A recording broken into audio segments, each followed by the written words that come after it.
Hello, welcome back to ladies planet. ഇന്ന് നമ്മൾ ചെയ്യുന്നത് ബാക്കി വരുന്ന ചോറുകൊണ്ട് നമുക്ക് ഏത് സമയത്തും ഉണ്ടാക്കി കഴിക്കാവുന്ന ഒരു അടിപൊളി ഐറ്റമാണ് കേട്ടോ. ഇത് നമുക്ക് ബ്രേക്ക്ഫാസ്റ്റ് ആയിട്ടോ ഡിന്നറായിട്ടോ വൈകുന്നേരം സ്നാക്ക് പോലെയൊക്കെ ഉണ്ടാക്കിയെടുക്കാം. രാവിലെ ബ്രേക്ക്ഫാസ്റ്റ് ആയിട്ടാണ് ഉണ്ടാക്കുന്നതെങ്കിൽ സെപ്പറേറ്റ് ആയിട്ട് കറിയുടെ ഒന്നും ആവശ്യമില്ല കേട്ടോ. നമുക്ക് എങ്ങനെയാണ് ഇത് ഉണ്ടാക്കുന്നത് എന്നുള്ളത് നോക്കാം. വീഡിയോയിലേക്ക് പോകുന്നതിൻ്റെ മുൻപായിട്ട് താഴെ കാണുന്ന ലൈക്ക് ബട്ടൺ ഒന്ന് ക്ലിക്ക് ചെയ്യാൻ മറക്കരുത്.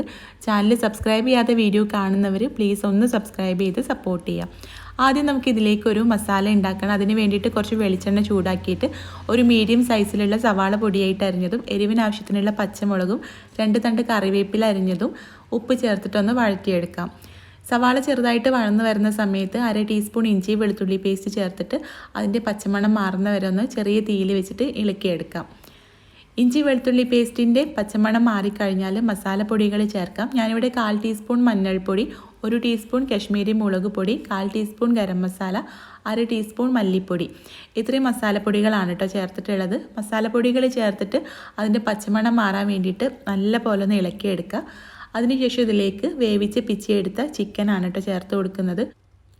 ചിക്കൻ തന്നെ വേണമെന്നൊന്നുമില്ല കേട്ടോ, ബീഫായാലും മുട്ട ആയാലും ഒന്നും കുഴപ്പമില്ല. ഇനി നിങ്ങൾക്ക് വെജിറ്റബിൾസ് മാത്രം മതിയെങ്കിൽ അങ്ങനെ ചെയ്താലും മതി. വെജിറ്റബിൾസ് ആണെങ്കിൽ സവാള വഴറ്റുന്ന സമയത്ത് ക്യാരറ്റും ബീൻസും വഴറ്റിയെടുത്തിട്ട് പുഴുങ്ങി ഉടച്ചെടുത്ത ഉരുളക്കിഴങ്ങ് ചേർത്താലും മതി. മസാലയൊക്കെ നമ്മുടെ ഇഷ്ടത്തിനനുസരിച്ചിട്ട് ചെയ്യാം കേട്ടോ. ഞാനിവിടെ ചിക്കൻ ചേർത്ത് ഇളക്കിയിട്ട് ഒരു 2 മിനിറ്റ് ലോ ഫ്ലെയിമിലിട്ടിട്ടൊന്ന് മൂടി വെച്ചിട്ടുണ്ട് ചിക്കനിലേക്ക് മസാലയൊക്കെ പിടിക്കാൻ വേണ്ടിയിട്ട്. എന്നിട്ട് തുറന്നിട്ട് കുറച്ച് മല്ലിയില കൂടെ ചേർത്ത് ഇളക്കിയിട്ട് ഫ്ലെയിം ഓഫ് ചെയ്ത് കൊടുക്കുകയാണ് കേട്ടോ. അപ്പോൾ നമ്മുടെ ഫില്ലിങ് ഇവിടെ റെഡി ആയിട്ടുണ്ട്. ഇനി നമുക്ക് ബാക്കി കാര്യങ്ങൾ ചെയ്യാം. പിന്നെ ഇതിലേക്കുള്ള മാവ് ഉണ്ടാക്കാൻ ഞാനിവിടെ 1 കപ്പ് ചോറ് എടുത്തിട്ടുണ്ട്. അതിലേക്ക് ആവശ്യത്തിനുള്ള ഉപ്പ് ചേർത്തിട്ടൊന്ന് അരച്ചെടുക്കുകയാണ് കേട്ടോ. മിക്സിയുടെ ചെറിയ ജാറിൽ വെള്ളമൊന്നും ചേർക്കാതെ അരച്ചെടുത്താൽ മതി. ഇനി വേണമെങ്കിൽ നിങ്ങൾക്ക് 1-2 ടേബിൾ സ്പൂൺ വെള്ളം ചേർത്ത് കൊടുക്കാം. ഞാനിത് വെള്ളം ഇല്ലാതെയാണ് കേട്ടോ അരച്ചിട്ടുള്ളത്. അരച്ചെടുത്ത ചോറൊരു ബൗളിലേക്ക് മാറ്റിയിട്ടുണ്ട്. ഇതിലേക്ക് നമുക്ക് നൈസായിട്ടുള്ള അരിപ്പൊടി ഇല്ലേ, അത് ചേർത്ത് കൊടുക്കാം. നമ്മൾ പത്തിരി ഇടിയപ്പമൊക്കെ ഉണ്ടാക്കാൻ എടുക്കുന്ന അരിപ്പൊടി, പച്ചരി കഴുകി ഉണക്കി പൊടിപ്പിച്ചെടുത്ത അരിപ്പൊടിയാണ് കേട്ടോ എടുത്തിട്ടുള്ളത്. ഞാനിവിടെ 1 കപ്പ് അരിപ്പൊടി എടുത്തിട്ടുണ്ട്. അപ്പോൾ അതിൻ്റെ പകുതി ആദ്യം ചേർത്തിട്ടുണ്ട്. ഇനി നമുക്കിത് നല്ല പോലെ ഒന്ന് കുഴച്ചെടുക്കാം. കയ്യിൽ കുറച്ച് എണ്ണ ആക്കിയിട്ട് കുഴക്കുകയാണെങ്കിൽ ഒട്ടിപ്പിടിക്കാതെ കിട്ടും. ചോറായതുകൊണ്ട് എങ്ങനെയാണെങ്കിലും കുറച്ചൊക്കെ ഒട്ടിപ്പിടിക്കും കേട്ടോ. അപ്പോൾ ഞാനിവിടെ ബാക്കിയുള്ള അരിപ്പൊടി കൂടെ ഇതിലേക്ക് ചേർത്തിട്ട് നല്ല പോലെ ഒന്ന് കുഴച്ചെടുക്കുകയാണ്. ഞാനിപ്പോൾ ഇവിടെ 1 കപ്പ് ചോറിലേക്ക് 1 കപ്പ് അരിപ്പൊടിയാണ് എടുത്തിട്ടുള്ളത്. അപ്പോൾ നമ്മൾ കുഴച്ച് വരുമ്പോൾ ഇത് നല്ല ടൈറ്റായിട്ടാണ് കേട്ടോ ഉണ്ടാവുക. അപ്പോൾ അതിലേക്ക് നല്ല ചൂടുള്ള 1-2 ടേബിൾ സ്പൂൺ വെള്ളം കൂടെ ചേർത്തിട്ട് നല്ല തിളച്ച വെള്ളം ചേർക്കണം കേട്ടോ. ചേർത്തിട്ട് ഒരു സ്പൂൺ വെച്ചിട്ടൊന്ന് ഇളക്കി കൊടുക്കാം. അപ്പോൾ നിങ്ങൾക്ക് ഈ സമയത്ത് വേണമെങ്കിൽ പച്ചവെള്ളം ചേർത്ത് കൊടുക്കാം. പച്ചവെള്ളമാണെങ്കിൽ നമ്മൾ ഈ മാവ് കൗണ്ടർ ടോപ്പിലിട്ട് നല്ല പോലെ ഒന്ന് കുഴച്ച് സോഫ്റ്റ് ആക്കണം കേട്ടോ. എന്നാലേ നമുക്കിത് സോഫ്റ്റായിട്ട് കിട്ടുള്ളൂ. അല്ലെങ്കിൽ ഇതുപോലെ നല്ല തിളച്ച വെള്ളം ഒഴിച്ചിട്ട് ഒന്ന് ലൂസാക്കി കൊടുത്താലും മതി. അപ്പോൾ നമ്മുടെ ഈ ഒരു കൂട്ട് ഇവിടെ റെഡി ആയിട്ടുണ്ട്. ഇനി ഇതിൽ നിന്ന് ഒരു പിടി എടുത്തിട്ട് നമുക്ക് സേവനാഴിയിലേക്ക് നിറച്ചു കൊടുക്കാം. ഞാൻ ഈ മാവ് സേവനാഴിയിൽ നിറച്ചു കൊടുത്തിട്ടുണ്ട്. ഇനി നമ്മൾ ഇഡ്ഡലി പാത്രത്തിലാണ് കേട്ടോ ഇത് റെഡിയാക്കുന്നത്. അപ്പോൾ അതിന് വേണ്ടിയിട്ട് ഇഡ്ഡലി പാത്രത്തിലെ കുഴികളിലൊക്കെ കുറച്ച് എണ്ണ പുരട്ടിയെടുക്കുകയാണ്. പെട്ടെന്ന് ഇത് വിട്ട് കിട്ടാൻ വേണ്ടിയിട്ടാണ്.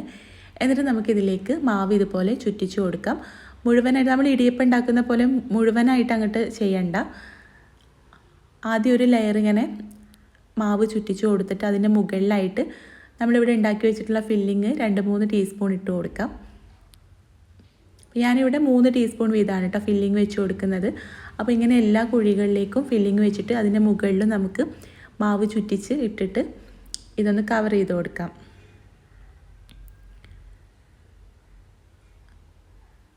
അപ്പോൾ ഇങ്ങനെ എല്ലാം റെഡിയാക്കിയതിന് ശേഷം നമുക്കിത് ആവിയിൽ വേവിച്ചെടുക്കാം. അപ്പോൾ അതിന് വേണ്ടിയിട്ട് ഞാനിവിടെ ഇഡ്ഡലി പാത്രത്തിൽ വെള്ളം തിളപ്പിച്ചെടുത്തിട്ടുണ്ട്. ഇനി ഈ തട്ട് ഇതിലേക്ക് ഇറക്കി വെച്ചിട്ട് ഏകദേശം ഒരു 5 മിനിറ്റ് മീഡിയം ഫ്ലെയിമിൽ വെച്ചിട്ട് നമുക്കിതൊന്ന് ആവി കയറ്റിയെടുക്കാം.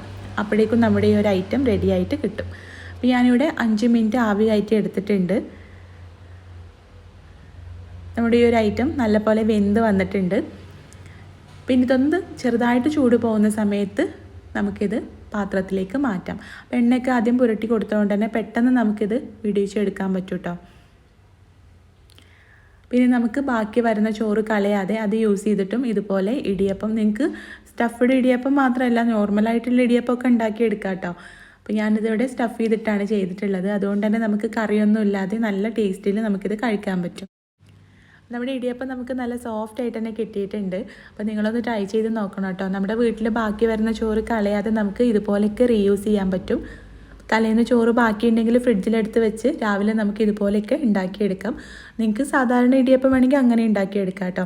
അപ്പോൾ ഇങ്ങനെ ആകുമ്പോൾ ആവിയൊക്കെ കയറി കിട്ടുന്നതുകൊണ്ട് തന്നെ മസാലയൊക്കെ നല്ല പോലെ പിടിച്ച് നല്ല ടേസ്റ്റാണ് കേട്ടോ. ട്രൈ ചെയ്ത് നോക്കുക, നിങ്ങൾക്ക് ഇഷ്ടമാവും. കൂടുതൽ വീഡിയോസിനായിട്ട് നമ്മുടെ ചാനൽ സബ്സ്ക്രൈബ് ചെയ്യാൻ മറക്കരുത്. അപ്പോൾ നമുക്ക് അടുത്ത നല്ലൊരു വീഡിയോ ആയിട്ട് കാണാം. താങ്ക്